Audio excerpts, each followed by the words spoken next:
All right. Okay, great. So first speaker for this next session of SAZERAC 3B is Anne Hutter, and she will tell us about Astraeus. Thank you very much, and I appreciate very much the opportunity to be able to present here our new framework to simulate early galaxies in reionization. And so we have building up this new framework, and using this framework, I also want to not only present this framework, but also address like some of the outstanding questions, which is basically whether the universe got reionized by the numerous faint or the few bright galaxies. And in particular, I wanted to discuss like two physical processes that might determine this. It's like one is the escape fraction of ionizing photons, and the other one is sort of radiative, but in combination with supernova feedback, which suppress the star formation in low mass galaxies. So we're going to look at sort of, if you want to say, like two limiting scenarios, one where radiative feedback is rather strong, and one where the escape fraction of ionizing photons is basically enhanced for low mass galaxies. All right, so what is Astraeus? So Astraeus is, as I call it, a self-consistent model of galaxy evolution and reionization. That means it self-consistently couples both of them, and the aim is to have a framework that is fast and flexible and can scan the parameter space, so we can test lots of different models. And so what does it consist of? So the core is basically a dark matter only n-body simulation, a semi-analytic galaxy evolution model, and a semi-numerical reionization scheme. So from the dark matter only n-body simulation, we are basically getting the merger trees from the galaxies and the density fields.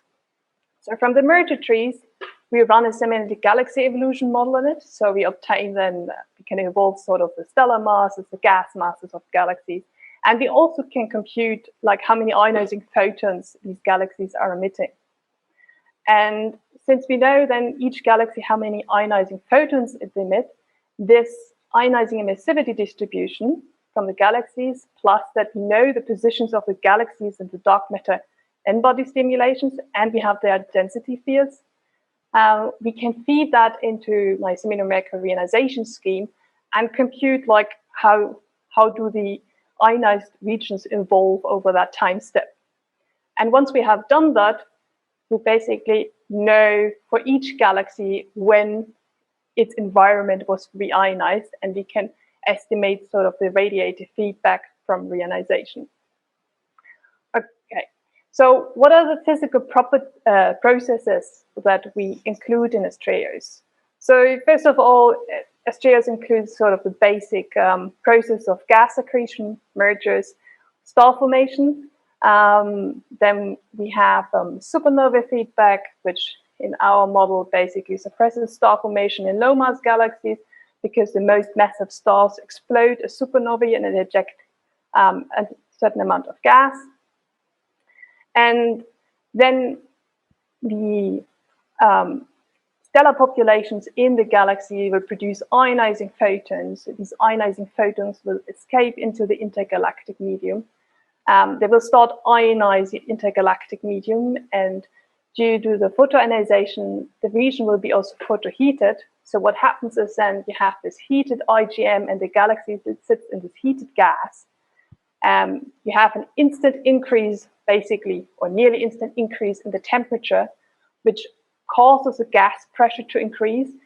And the gas density, where sort of the galaxy sits, or on scales of the galaxy, decreases on a dynamical time scale of the galaxy. So actually, once a galaxy basically, its surrounding becomes reionized, you can call it the gene mass maybe of galaxy formation, starts slowly increasing with time. And this will reduce then, so this gene mass of galaxy formation basically gives you an indication how much gas a galaxy can hold. So what will happen then if your galaxy cannot hold as much gas but has more gas, the gas will photoevaporate, and vice versa, it cannot accrete as much gas as it could when it was sitting in a neutral region. So We can also quantify this, what we call the characteristic mass for the radiative feedback, and that's basically shown in this plot here. And you see the characteristic mass, which basically gives you an indication above which halo mass a galaxy is affected by radiative feedback, or below which its amount of gas is sort of suppressed, and also its star formation. And the key thing you see, like if, for instance, here the green line, if a galaxy sits in a region that was reionized with redshift 14, this characteristic mass will slowly rise with time, and only like far later reach basically the Jeans mass, which you would expect as the virial density. So there are basically two key points to take away from here. First of all, radiative feedback is not instant. And secondly, it increases over time. So in Astraeus, we have basically different models implemented. One is like really this rising characteristic mass, and the other one where we assume that instantly when the environment of a galaxy gets reionized, it jumps to the Jeans mass and virial density. So now you can imagine if the gas content of a galaxy, also its star formation, will depend on when its environment was reionized. And this is basically what I'm showing here in this plot. What you see here is on the x-axis, so to say, the star formation history of a halo with a halo mass, given halo mass at redshift 5, and as a function of when the galaxy's environment got reionized. So the top panel is like if we apply no radiative feedback. The bottom panel is when we apply radiative feedback. So what we see immediately, if we look at these two rows, increasing in halo mass from left to right, that radiative feedback affects only the low mass halos during the epoch of reionization. And the second thing we notice is that while if there's no radiative feedback, the star formation histories are basically independent of like when a galaxy or the environment of a galaxy was reionized. It becomes suddenly dependent on like when the environment of a galaxy got reionized. So going further, you can imagine that because reionization is patchy, not everything will be reionized at the same redshift. So basically in our simulation or scenarios, reionization proceeds in an inside-out fashion. So overdense regions are ionized before underdense regions, as you can see it also in this plot here. And we can also then try to quantify this by looking at the ionizing emissivity distribution of all galaxies at redshift 7 for the case of no radiative feedback and adding radiative feedback. And here again, we see very clearly it only affects the low mass halos, and it affects the low mass halos. It suppresses basically the star formation and the ionizing emissivity contribution from low mass halos in the overdense region, while those in the underdense region, which are reionized late, are not affected. So that's a part of the radiative feedback. So for these scenarios, we have assumed that the escape fraction is constant. And so the question is like, having this contribution, how does it change if the escape fraction basically changes? So a bunch of radiation hydrodynamic simulations have indicated or shown that the escape fraction depends very sensitively on supernova and radiative feedback, and effectively decreases on average with increasing halo mass. So what we have done, we have used, since we have access to all the galactic properties, we have scaled our escape fraction with the ejected gas fraction that ends up with the escape fraction also decreasing with halo mass. And as you can see, while before the main contributor to reionization were between galaxies lying in 10 to the 9 to 10 to the 11 mass halos, it now shifts to halos around 10 to the 9. And we can also quantify this even more by looking at the cumulative contribution to the total ionizing emissivity. So the way to read this plot is like, for instance, at redshift 6, galaxies lying in halos with 10 to the 9 to 10 to the 10 mass halos contribute roughly 30%, or the majority of the ionizing photons. If we add a stronger radiative feedback, we can see hardly anything of these contributions or fractional contributions changes. However, if the escape fraction decreases with halo mass, the contribution by the low mass halos is very much boosted. So concluding is basically like the impact of the ionizing escape fraction galaxies driving reionization is stronger than the impact of radiative feedback.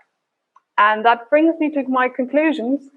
So I think the key thing to take away, so the Astraeus is now it's publicly available, at least so far the first release. We have now a working version which is basically robust against the mass and time resolution of the underlying merger trees, and have started including metals and dust, which I believe will also soon be released. So stay tuned. Thank you. All right. Thank you very much for that lovely talk, Anna. So we can put questions in the Slack. So remember to put it under the appropriate thread in session 3B. So there's one question.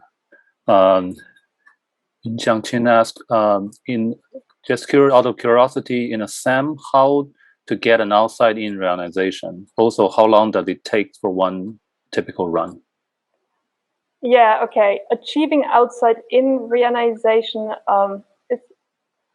I think it's theoretically possible, but will be slightly challenging. I think what you might need to do is like change or boost the description for the self-shielding of the self-shielded region within the ionized region. So we actually have a description of like computing the residual neutral hydrogen fraction within the ionized regions, and you could boost that via a clumping factor or local clumping factor, and I believe maybe in that way you might get something like this, but I'm not sure. I haven't tested this. The second question, how long did it take for one typical run? Well, that depends very much on the grid size. For 128 cubed, and for our current simulation, which is 230 co-moving megaparsec, resolving 10 to the 8.2 to 10 to the 11, 12-ish solar mass halos, it takes 6 minutes on 64 processes.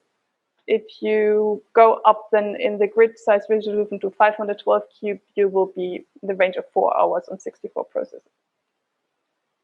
Next question, Daniel asked, do you assume a single value of the escape fraction in the galaxy, or in other words, the homogeneous galaxy? Yes. Currently we assume for one galaxy, like one escape fraction, yeah. And it's also homogeneous emission. Next question from Luke. Do you put a constraint on the escape fraction, or can it be anywhere between 0 and 1? So the way we have constraint parameters is by various observations. So like the UV luminosity function, stellar mass function, star formation rate, density, evolution, the optical depth, and the ionization history. So the escape fraction theoretically can be between 0 and 1, but is basically constrained by the reionization history that we need to reproduce the optical depth. Do we have time for one more question? Or? Yeah, it doesn't look like a question so much as a comment, but yeah. Oh, sure. Tom said the escape fraction of a galaxy is likely strongly affected by the radiative feedback from its stars, but you mean something different with radiative feedback, which is a bit confusing. I guess he refers to the radiative feedback within sort of the ISM or the molecular cloud, really, ionizing the neutral hydrogen and providing the pathways for the ionizing photon. Yeah, I was talking basically about like if you heat the IgM from reionization. Yeah.